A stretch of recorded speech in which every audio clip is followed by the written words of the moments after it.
Bonjour à toutes et à tous et bienvenue dans cette vidéo consacrée à Final Fantasy Brave Exvius, le dernier né de la grande saga de Square Enix, sorti le 22 octobre dernier sur iOS et Android uniquement au Japon pour l'instant. Et qui dit sortie seulement au Japon, dit jeu intégralement en japonais et donc peu accessible pour nous autres occidentaux. Cette vidéo a donc pour but de vous présenter les différentes facettes de gameplay et ainsi de vous aider à appréhender au mieux Final Fantasy Brave Exvius. Alors je tiens à préciser que la vidéo n'a pas pour but de vous donner mon ressenti concernant ce titre, mais seulement tenter de répondre à un maximum d'interrogations que quelqu'un pourrait se poser en essayant ce jeu. A ce propos, si vous souhaitez simplement découvrir Final Fantasy Brave Exvius en vidéo et avoir l'avis de quelqu'un à son sujet, je vous encourage à découvrir la présentation d'Atomium sur sa chaîne YouTube. J'en profite également pour vous indiquer le chemin vers une autre de ces vidéos vous expliquant comment télécharger facilement des jeux japonais sur votre smartphone ou tablette Android. Vous avez juste à cliquer, c'est cadeau. Tout ceci étant dit, nous allons pouvoir passer au sujet même de la vidéo, et si vous souhaitez passer directement à un aspect qui vous intéresse en particulier, la liste des chapitres se trouve dans la description juste en dessous. Et attaquons donc maintenant notre premier contact avec Final Fantasy Brave Exvius.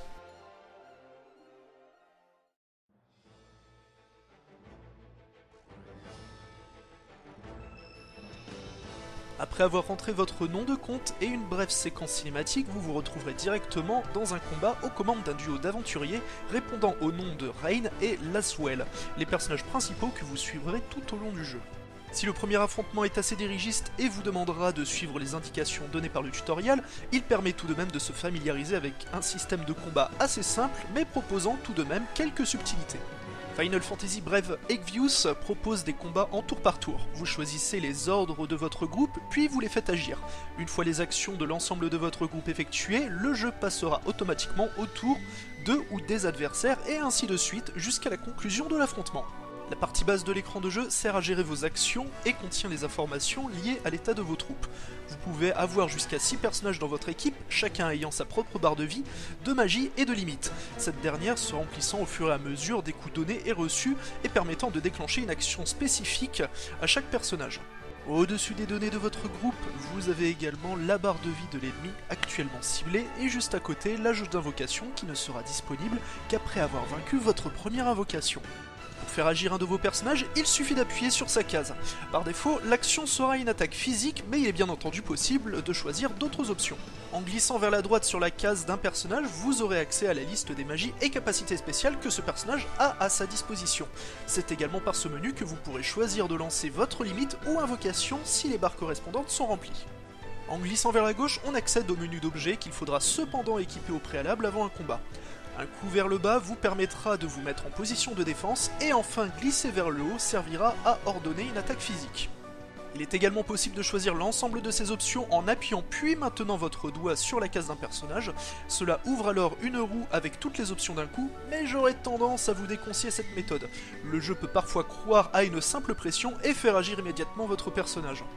Enfin, tout en bas de l'écran, vous avez les options Auto qui lancera directement le tour de votre groupe, la touche Repeat pour refaire les mêmes actions que durant le tour précédent, Reset pour réinitialiser tous les ordres donnés, et enfin Menu qui vous permettra d'accéder à l'écran de statut et d'équipement de chaque membre de votre équipe. Attention cependant à la touche Auto qui, une fois activée, fera défiler automatiquement les tours de vos personnages tant que vous ne l'aurez pas désactivé en appuyant à nouveau dessus. Outre les ordres à donner à votre groupe, il existe également un système de combos se rapprochant un peu d'un jeu comme Valkyrie Profile par exemple. Lorsque vous avez choisi de faire plusieurs attaques physiques durant un même tour et que vous faites agir en même temps vos personnages en appuyant rapidement sur leur case ou bien sur la touche auto, vous déclencherez alors des chains. Chaque chain supplémentaire augmentera légèrement les dégâts de votre attaque. De la même manière, il existe également des Elemental Chains apparaissant lorsque vous lancerez 2 magies ou plus d'un même élément. Ajoutez à tout cela les classiques faiblesses et résistances élémentaires, ainsi que les altérations d'état chères à la saga Final Fantasy, et vous obtiendrez un système qui vous demandera tout de même d'être maîtrisé assez rapidement, car si les premiers affrontements se plient sans souci, vous vous heurterez bien assez tôt à des ennemis plus coriaces qui vous demanderont un peu plus qu'une succession d'attaques physiques pour être vaincus. À la fin d'un combat, vous serez récompensé avec de l'argent, des points d'expérience répartis équitablement entre tous les membres de votre équipe, de l'expérience également pour votre rang général qui rechargera entièrement votre endurance une fois le niveau supérieur atteint, et enfin des objets utiles à la création d'équipements, de compétences, ainsi qu'à l'évolution de vos personnages. Vous aurez enfin la possibilité d'ajouter en ami le compte du joueur qui a en sa possession le 6ème personnage que vous aurez choisi d'utiliser en début de mission, la touche de droite pour valider la demande d'amis et celle de gauche pour la refuser. Mais un combat ne sera que rarement mené sans encombre, sans une bonne préparation au préalable. Il est donc temps de décortiquer le menu principal du jeu.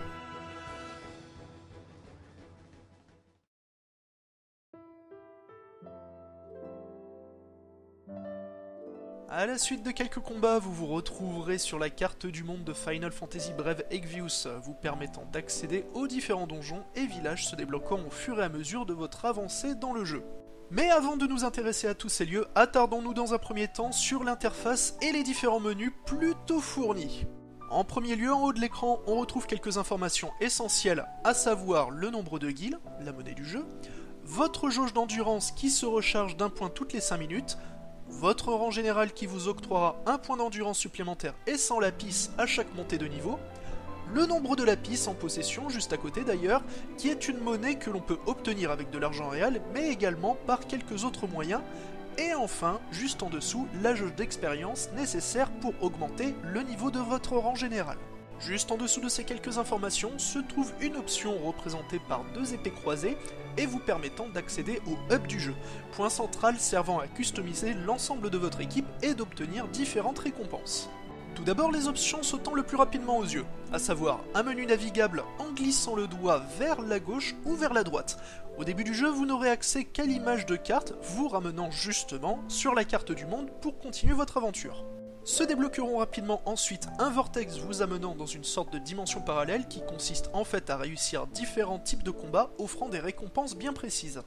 Sur le premier écran, l'option du bas vous mènera vers des missions rapportant une bonne somme de guilds, alors que l'option du haut vous amènera vers un second écran. Sur celui-ci, vous pourrez débloquer au choix l'un des 3 types de missions proposés gratuitement durant 24 heures. Si vous souhaitez débloquer une seconde, cela vous coûtera 100 lapis. Cependant, au terme d'une durée de 24 heures, toutes les zones seront verrouillées à nouveau, vous demandant alors de choisir laquelle vous voudrez ouvrir pour les 24 heures suivantes. La première zone rapportera principalement des matières premières nécessaires à la création d'objets, la seconde des ressources pour faire évoluer vos personnages, et enfin la troisième donnera un nombre important de points d'expérience pour votre équipe. Toutes les zones du néant sont constituées de 3 séries de 4 combats, coûtant respectivement 5, 10 et 15 points d'endurance. Bien sûr, les combats les plus gourmands en endurance seront ceux qui rapporteront les récompenses les plus intéressantes. À côté du vortex, vous avez la gestion de vos invocations qui ne se déverrouillera qu'après avoir obtenu votre première invocation. Après avoir sélectionné une invocation, vous aurez son écran de statut avec des options pour voir ses résistances et faiblesses élémentaires, la liste des magies et des compétences en sa possession. En bas de l'écran, 2 boutons servant à faire évoluer votre invocation. Celui de gauche vous permettant de dépenser des gemmes récupérées en donjon pour faire augmenter le niveau de votre invocation, les montées de niveau vous offrant des points de capacité à dépenser en appuyant sur le second bouton. Vous accéderez alors à un arbre de talent servant à augmenter le nombre de points de vie et de magie, les points d'attaque physique et magique, les points de défense physique et magique, et enfin d'apprendre de nouvelles compétences. Enfin à droite du menu d'invocation se trouve le Colisée qui ne se débloquera qu'après avoir visité la deuxième ville du jeu. Vous pourrez y faire jusqu'à 3 combats d'affilée pour grimper toujours plus haut dans la hiérarchie du Colisée, avec à chaque fois des récompenses à la clé. Au-dessus de tout ça, vous avez les options pour créer de nouveaux équipements, magies et objets. Les schémas se récupèrent dans les villages, les différents donjons et en récompense de certains objectifs. Un craft vous demandera à chaque fois des matières premières et un temps donné pour créer un nouvel objet. Au départ, vous ne pourrez lancer qu'un craft de chaque type, mais en dépensant des lapis, vous pourrez étendre le nombre de crafts réalisables simultanément.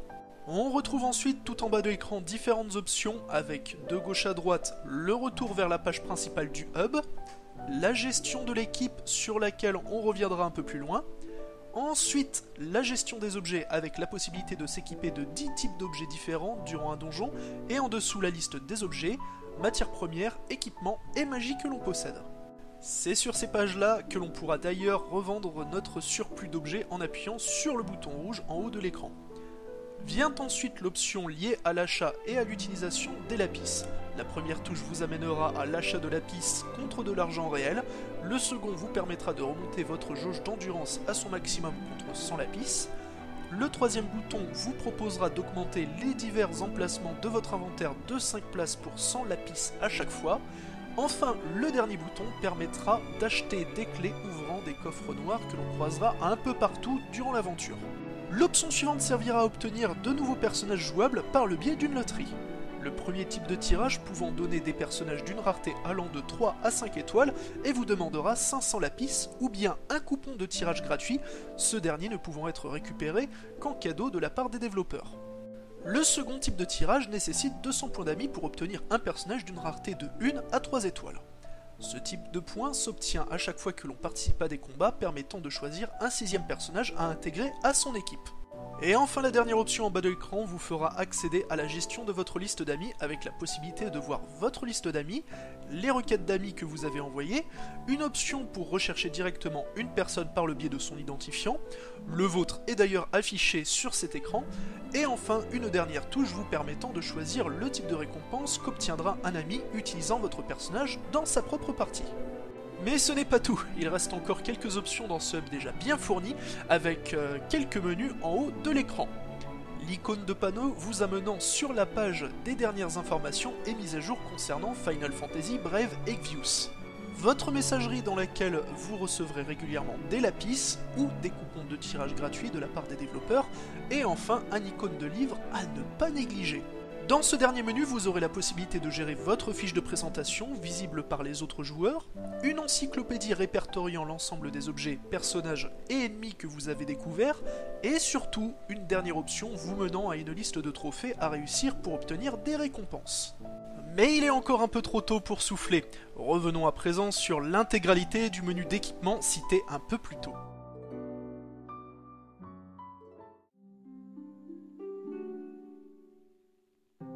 Revenons maintenant sur ce fameux menu accessible en bas du hub de Final Fantasy Brave Exvius, et dans lequel il sera nécessaire de passer un peu de temps si vous souhaitez mettre toutes les chances de votre côté pour progresser sereinement dans le jeu. Dans un premier temps, pour composer votre équipe, il vous suffira d'appuyer sur un emplacement vide pour aller piocher dans votre réserve de personnages et ainsi constituer à terme un groupe de 5 personnages. Une fois les membres choisis, vous pourrez sélectionner une unité pour accéder à un sous-menu vous permettant d'intervertir le personnage avec un autre membre de la réserve, modifier l'équipement, fusionner votre personnage avec d'autres pour lui faire bénéficier d'un nombre de points d'expérience proportionnel au niveau de l'unité qui servira de matériau pour la fusion, et le menu d'évolution qui fera passer votre personnage à un stade de puissance supérieur à condition que vous possédiez les objets et l'argent nécessaires à l'évolution et que votre personnage ait atteint son niveau maximal. Petite parenthèse d'ailleurs sur le niveau maximal d'un personnage qui est déterminé par sa rareté, c'est-à-dire son nombre d'étoiles.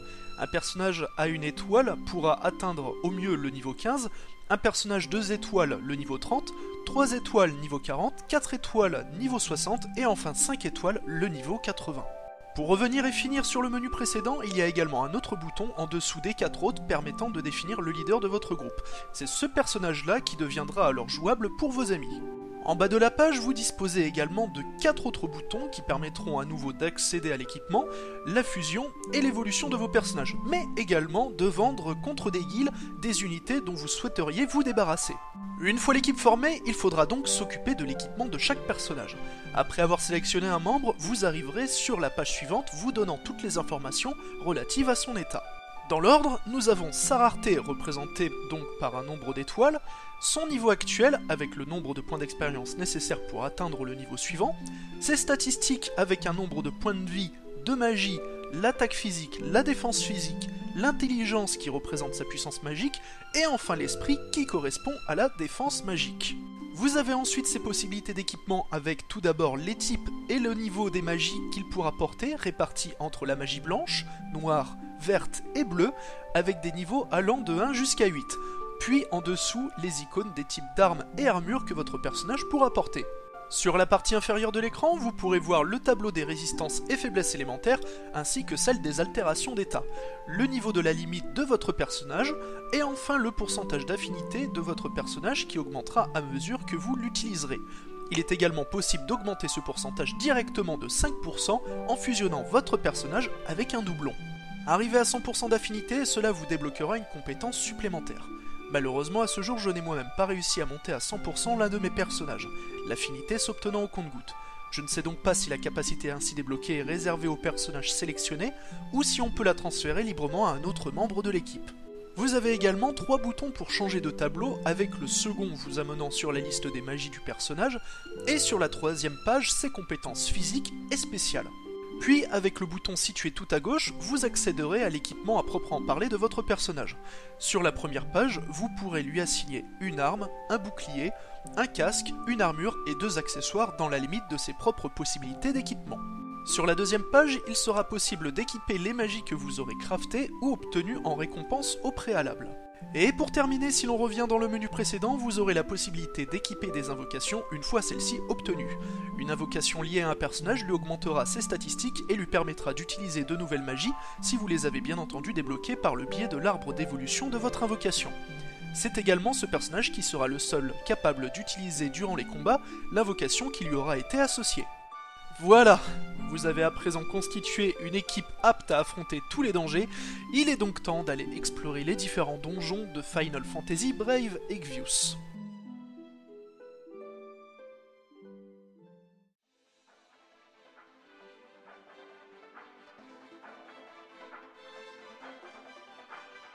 Une fois votre groupe parfaitement préparé, il sera temps d'aller en découdre avec les différentes zones du jeu, qui se débloquent à mesure que vous compléterez l'ensemble des affrontements d'une zone précédente. Chaque combat d'une zone vous demandera un certain nombre de points d'endurance et vous indiquera le nombre d'ennemis à affronter à la suite pour en venir à bout. Après avoir choisi votre combat, le jeu vous proposera de sélectionner un 6e membre de votre équipe parmi une liste constituée de vos amis et d'une sélection de joueurs avec un niveau équivalent au vôtre. Il est cependant possible de refuser ce 6e membre en choisissant l'option tout en bas de la liste. Une fois tous les combats remportés, le dernier étant également un affrontement contre un boss, la zone suivante se débloquera automatiquement.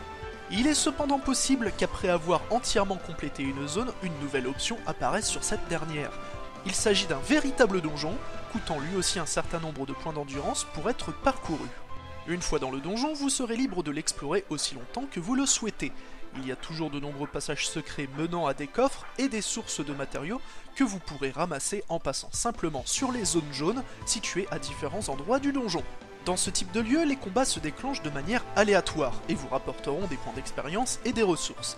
Ces récompenses seront par contre seulement comptabilisées une fois que vous aurez réussi à terminer le donjon. Il est d'ailleurs bon de signaler que si vous n'êtes pas limité en temps pour explorer le donjon, il n'en est pas de même pour les rencontres aléatoires. En effet, chaque donjon possède un cap maximal de points d'expérience que vous pourrez obtenir. Une fois ce cap atteint, vous n'aurez tout simplement plus de combats aléatoires pour le reste du donjon. Pour vous aider à vous repérer, vous avez une minimap en haut à gauche de l'écran. Il est possible de l'agrandir ou de la faire disparaître en appuyant sur l'icône en forme de carte bleue en bas de l'écran. Sur la carte, le point vert représente l'entrée du donjon, les zones jaunes des passages menant vers d'autres lieux, toujours au sein du même donjon, et enfin là où les zones rouges indiquent la sortie du donjon. La plupart du temps, lorsque vous vous approcherez de la sortie du niveau, un message apparaîtra vous demandant si vous souhaitez à présent affronter le boss gardant le chemin vers la sortie. Une fois vaincu, un autre message vous demandera si vous souhaitez continuer à visiter le donjon. En répondant non, vous mettrez immédiatement fin au donjon, vous permettant ainsi d'obtenir l'ensemble des objets et points d'expérience que vous avez pu récupérer en le parcourant.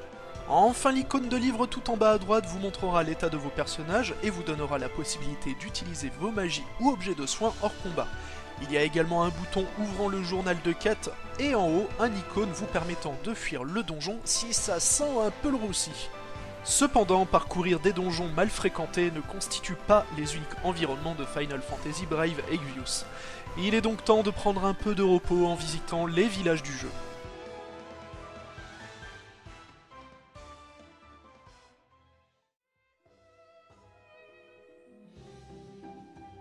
À la suite de certaines zones, vous débloquerez parfois l'accès à des villages, ces derniers pourront être visités librement et ne demanderont aucun point d'endurance pour y entrer. Une fois à l'intérieur d'un village, vous disposerez des mêmes possibilités que dans un donjon, avec en bas à droite l'icône pour agir sur la minimap et l'icône du livre qui, cette fois, vous donnera accès aux options du hub principal. En bas à gauche, vous avez également un autre icône servant entre autres de raccourci pour vous téléporter directement vers les différents points d'intérêt du village. Vous trouverez en plus sur cette page un accès à vos crafts et en bas votre journal de quêtes. Parlons des quêtes justement, qui seront récupérables auprès des différents personnages peuplant chaque village. Un personnage proposant une quête apparaîtra sur la minimap avec un icône en forme de bulle. Les quêtes se résument généralement à rapporter un certain nombre d'objets ou tuer des monstres bien précis trouvables dans les donjons proches du village. Il existe tout de même quelques quêtes vous demandant d'interagir avec d'autres PNJ, donc n'hésitez pas à parler à l'ensemble des personnages d'un village lorsque vous vous y rendrez pour la première fois.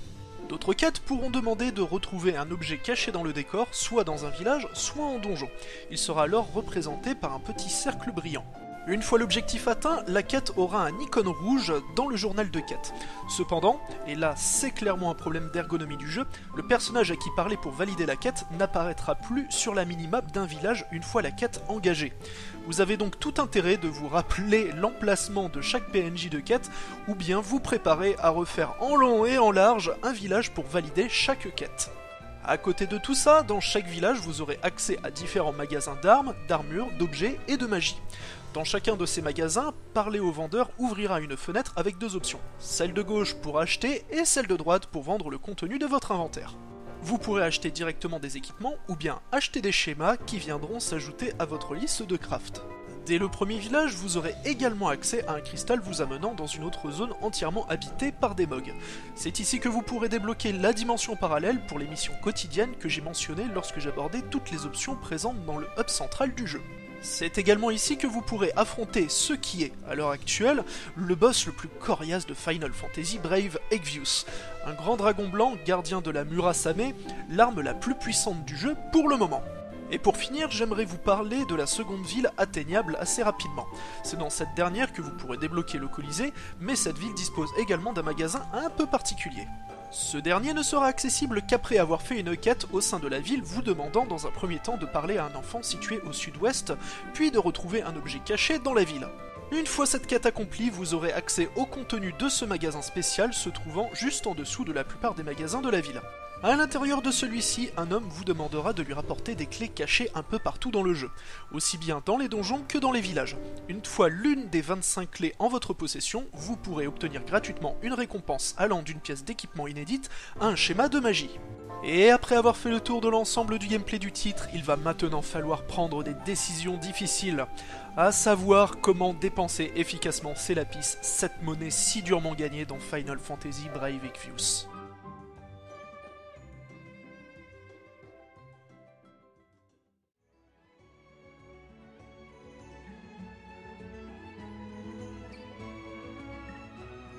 Les lapis, ou de leur nom complet lapis lazuli, une fameuse pierre précieuse régulièrement présente dans la saga Final Fantasy. Une monnaie uniquement achetable avec de l'argent réel ou obtenable qu'au compte-gouttes gratuitement. Quelle est la meilleure manière de dépenser ces précieuses gemmes? Une question épineuse qui demande tout d'abord de lister à nouveau les possibilités qu'offre cette monnaie. En premier lieu, elle permet de recharger intégralement votre jauge d'endurance ainsi que vos 3 combats dans le Colisée pour 100 lapis. C'est bien entendu quelque chose qu'il faut éviter de faire. En effet, à l'heure où j'enregistre cette vidéo, Final Fantasy Brave Exvius n'a pas un contenu phénoménal, et en y jouant régulièrement sans se presser, on peut en faire le tour en l'espace d'à peine 2 semaines. Dans le même ordre d'idées, utiliser des lapis pour déverrouiller des missions supplémentaires dans la dimension parallèle serait du gaspillage. Réfléchissez simplement chaque jour à votre besoin le plus urgent, matériel de craft, d'évolution ou bien point d'expérience. Une autre manière de dépenser ces précieuses gemmes, c'est évidemment le tirage pour obtenir un personnage entre 3 et 5 étoiles contre 500 lapis. Dans un premier temps, cela sera clairement votre meilleure option pour dépenser cette monnaie, afin d'essayer de vous constituer une équipe solide. Idéalement, vous aurez besoin de 2 personnages capables de soigner, 2 attaquants physiques et au moins un magicien noir. Si vous souhaitez néanmoins économiser un maximum de lapis, sachez que Rain et Laswell, les 2 personnages avec lesquels vous débutez le jeu, peuvent évoluer jusqu'à 5 étoiles et seront donc tout à fait capables d'être des attaquants physiques très corrects. Et au cours de votre avancée, vous obtiendrez également Fina, un autre personnage capable d'atteindre 5 étoiles et qui pourra devenir un très bon soigneur. Après quelques tirages qui, je l'espère, vous seront heureux, votre compteur de lapis devrait déjà avoir pas mal diminué, mais il serait sage d'en garder quelques-uns de côté pour d'autres dépenses tout aussi importantes. car vous serez certainement confronté tôt ou tard à un problème de Final Fantasy Brave Exvius et par extension la majorité des free-to-play existants, à savoir un nombre d'emplacements limité de votre inventaire. Ce fameux inventaire est donc scindé en 6 compartiments distincts.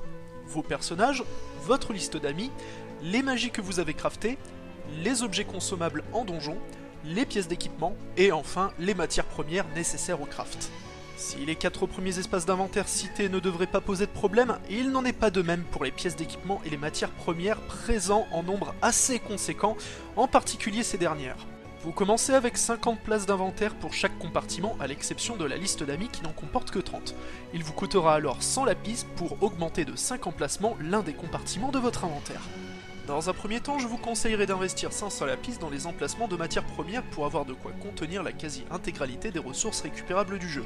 Si vous souhaitez cependant économiser plusieurs stacks de 99 exemplaires d'un même objet, vous devrez étendre encore davantage l'inventaire. Concernant l'équipement, le problème devrait survenir plus tard, mais au cours de votre progression sur le second continent, vous commencerez certainement à stocker un nombre important de pièces d'équipement.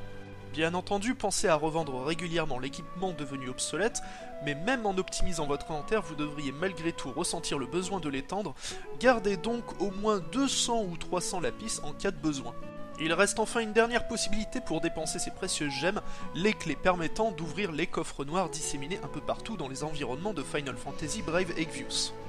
L'obtention d'une clé vous coûtera 100 lapis, mais il est possible d'acheter des packs de clés avec une petite remise, comme par exemple 5 clés d'un coup pour 400 lapis. Alors je ne vous ferai pas une liste détaillée du contenu de chaque coffre, ne les ayant moi-même pas tous ouverts. Cela dit, je peux tout de même vous indiquer que les coffres des premières zones contiennent en majorité des schémas pour créer des magies, notamment des magies augmentant la résistance d'un personnage à un élément précis. Je ne saurais donc trop vous conseiller d'attendre de trouver une liste complète répertoriant le contenu de ces coffres avant d'investir massivement vos lapis dans les clés permettant de les ouvrir. Pour terminer, le meilleur conseil que je pourrais vous donner concernant l'utilisation des lapis est de vous limiter à vos besoins les plus urgents. Dès que vous avez par exemple constitué une équipe solide, essayez d'économiser en évitant de gaspiller vos lapis dans des tirages vous rapportant des personnages que vous n'utiliserez peut-être que très peu. De la même manière, attendez d'être juste en emplacement d'inventaire avant de l'étendre. Je rappelle que Final Fantasy Brave Exvius est encore un titre jeune et que de futures mises à jour pourraient apporter un contenu suffisamment intéressant pour y investir des lapis, que ce soit en tirage au sort de personnages ou bien encore en clé pour des coffres avec de l'équipement puissant. Et maintenant que l'on en a terminé avec le contenu payant, passons maintenant à un autre type de contenu, gratuit celui-ci, mais tout aussi intéressant et surtout bien caché.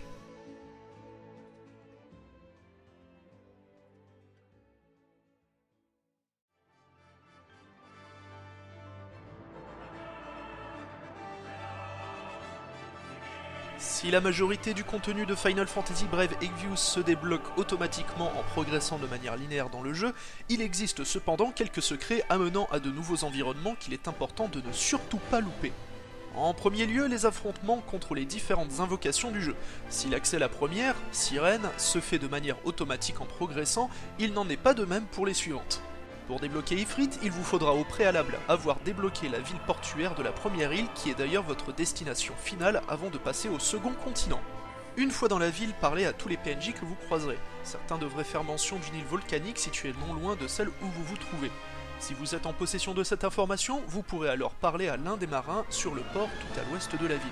Cela devrait normalement vous débloquer la route vers un nouveau village côtier au nord de votre position lorsque vous reviendrez sur la carte du monde.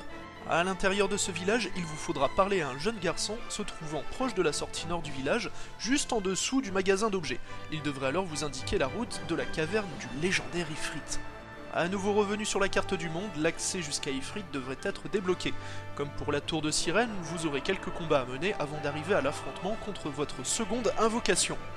La troisième invocation de Final Fantasy Brave Exvius est Golem. Pour combattre ce géant de pierre, vous devrez vous rendre dans le donjon du désert sur le second continent. Une fois à l'intérieur de celui-ci, il vous faudra trouver un homme assoiffé étendu sur le sable. Il vous demandera alors de lui donner de l'eau. Allez donc en chercher à l'oasis se trouvant au centre de la map. Vous devriez apercevoir un point brillant situé sur la gauche de l'oasis. Interagissez avec, puis retournez voir l'homme qui vous remerciera en vous révélant qu'il existe une zone plus au sud du désert dans lequel vous vous trouvez. Finissez donc votre donjon et une fois revenu sur la carte du monde, l'accès à la zone où vous pourrez affronter Golem apparaîtra. Enfin, pour la quatrième et dernière invocation, Shiva, vous ne pourrez y accéder qu'après avoir atteint le donjon de la zone enneigée tout au nord du second continent. Suivez le cheminement classique du donjon et allez affronter le boss des lieux. Une fois vaincu, un tremblement de terre devrait se faire ressentir. C'est l'indication que l'accès menant à Shiva est à présent débloqué. Rebroussez chemin et allez vers la partie nord-est de la plus grande zone du donjon. Vous devriez tomber sur un sapin allongé et faisant office de pont de fortune entre deux corniches. Traversez-le et continuez en direction de la deuxième sortie du donjon. Une fois revenu sur la carte du monde, comme pour les précédentes invocations, la zone permettant d'affronter Shiva devrait alors apparaître. Mais il existe un dernier lieu caché, un village plus précisément que vous pourrez découvrir en passant à nouveau par le donjon enneigé. Cette fois-ci, il vous faudra découvrir la troisième et dernière sortie du donjon. Vous n'aurez d'ailleurs même pas besoin de battre le boss. Allez directement dans la grande zone, puis foncez vers le cul-de-sac tout au nord. Arrivé en haut, cherchez un passage derrière la falaise à droite, puis continuez vers le haut pour atteindre la fameuse troisième sortie. Cela aura donc pour effet de débloquer le village Maruro dans lequel vous pourrez trouver de nombreux objets très intéressants, des quêtes et un passage secret menant à une cabane dans laquelle habite un énorme chocobo. Ce dernier vous permettra d'échanger des cristaux que vous aurez certainement trouvés en quantité tout au long du jeu contre de très bonnes pièces d'équipement. A noter que ces cristaux peuvent être également obtenus en affrontant des pampas apparaissant assez rarement dans les différents donjons du jeu. Enfin, avant de conclure, je vous propose une dernière rubrique avec diverses astuces qui vous seront certainement utiles durant votre aventure.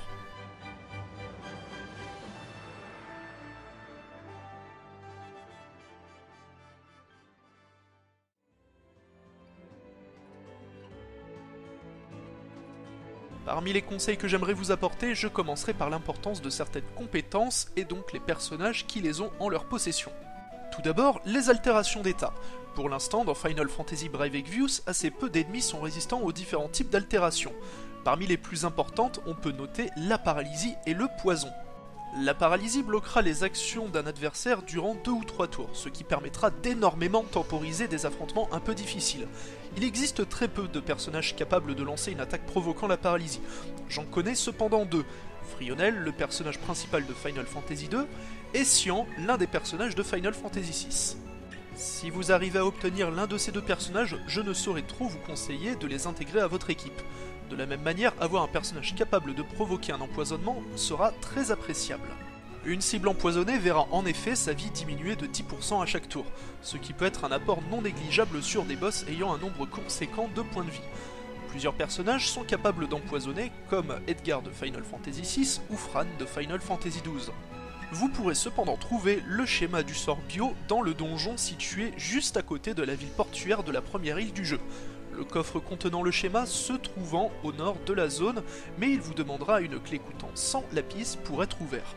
Ces 2 sorts vous seront particulièrement utiles si vous souhaitez en découdre avec le grand dragon blanc, gardien de la Murasame, dans le monde des Mogs. Ce boss possède plus de 50 000 points de vie et lance de nombreuses attaques pouvant décimer très rapidement votre groupe. Mais en possession des attaques que je viens de citer, il pourrait bien devenir aussi inoffensif que n'importe quel autre monstre. N'hésitez pas à tenter votre chance en tout cas, le combat ne demandant aucun point d'endurance pour être réalisé et mourir face à lui n'a aucune conséquence. Si vous arrivez à commencer le combat en le paralysant et en l'empoisonnant, vous devriez pouvoir lui enlever les 3/4 de ses points de vie en paix. Une fois le boss réveillé, il sera encore possible de le paralyser, mais le pourcentage de chance d'y arriver sera bien moins élevé qu'à la première tentative. Essayez de survivre en ayant idéalement 2 soigneurs dans votre groupe capables de lancer le sort Cura, redonnant plus de 400 points de vie à l'ensemble de votre équipe. Si aucun de vos personnages n'en est capable, sachez que le sceptre que vous pourrez obtenir auprès du gros chocobo du village caché de Maruro vous donnera accès à ce sort une fois équipé. De la même manière, vous pourrez facilement vaincre un autre boss en adoptant la même stratégie. Il s'agit d'un dragon squelette pouvant être rencontré aléatoirement dans le donjon enneigé au nord du second continent. Le boss ne se montrera cependant que dans la zone proche de la sortie menant au village caché de Maruro. Le vaincre vous permettra notamment de valider une quête dans le village précité et vous rapportant une très bonne armure, la veste Mirage. Pour continuer sur d'autres petites astuces, sachez que les points d'expérience que vous récolterez à l'issue d'un affrontement seront équitablement répartis entre tous les membres de votre équipe, 6e personnage compris. Si vous souhaitez donc monter rapidement les niveaux d'un personnage, je vous encourage de créer un groupe avec cet unique personnage ou bien accompagné d'un second équipier si vous l'estimez un peu juste sur sa puissance. Puis allez réaliser la 3e mission quotidienne dans la dimension parallèle, vous rapportant une forte somme d'expérience, la 3e série de combats offrant un total de 31 000 points d'expérience. Pensez également à refuser d'être accompagné d'un personnage d'un ami, pour ne pas vous priver d'une partie de cette expérience. Tant que l'on est dans la montée d'expérience, l'autre facteur pouvant être pénible, c'est l'évolution de vos invocations nécessitant des gemmes trouvables en donjon pour leur faire prendre des niveaux. Parmi toutes les zones, la forêt ténébreuse sur le second continent est une destination de choix. Le donjon n'est en effet pas très long, les 3 zones jaunes où l'on peut récupérer des gemmes sont assez peu éloignées de la route principale, à l'exception peut-être du second point d'excavation, et le nombre de gemmes que l'on peut y trouver est tout à fait correct. En plus, le boss des lieux, la chimère, pourra vous donner de temps en temps, après l'avoir vaincu, des matériaux rares nécessaires à l'évolution de vos personnages de 3 étoiles et plus. Pour seulement 8 points d'endurance, c'est un donjon qui vous sera sans aucun doute très utile. Enfin, sachez que si vous arrivez à monter au niveau 30 l'une de vos invocations, vous pourrez débloquer un nouveau combat contre cette même invocation qui sera alors bien plus difficile à vaincre. Cependant, si vous y arrivez, cela vous permettra d'obtenir la version 2 étoiles de cette invocation avec un niveau maximal plus élevé et un arbre de talent bien plus fourni. D'ailleurs, si vous éprouvez des difficultés à affronter les invocations, vous pourrez vous aider de sorts augmentant d'un coup la résistance de l'ensemble de votre équipe face à un élément. Si la magie augmentant la résistance au feu se récupère en récompense du Colisée, les 3 autres s'obtiennent dans des coffres. La résistance à la terre dans le donjon du désert, la résistance à la glace dans le donjon enneigé au nord, et enfin la résistance à l'eau dans la ville portuaire du second continent. Ces 3 coffres demanderont une clé coûtant des lapis pour être ouverts. Et c'est donc sur ces derniers conseils que je vais vous laisser. J'espère que cette vidéo aura su vous apporter un maximum de réponses et de conseils pour avancer sereinement dans Final Fantasy Brave Exvius. Bien sûr, si vous avez des questions ou besoin de précision concernant un point précis, n'hésitez pas à réagir dans les commentaires de la vidéo. Je tâcherai d'y répondre autant que possible. Gardez également à l'esprit que j'ai réalisé cette vidéo peu de temps après la sortie du jeu. Il est donc possible que si vous tombez dessus quelques semaines ou mois après sa diffusion, un certain nombre des informations présentes soient obsolètes. Cependant, si mon intérêt pour Final Fantasy Brave Exvius se maintient et que le jeu se révèle riche en nouveaux contenus, il n'est pas impossible que je refasse une nouvelle vidéo en complément de celle-ci. Enfin, si vous avez apprécié la vidéo, je vous invite bien évidemment à la partager pour qu'un maximum de personnes désirant découvrir ce titre puissent en profiter. Sur ce, je vous dis au revoir et vous souhaite bon jeu sur Final Fantasy Brave Exvius.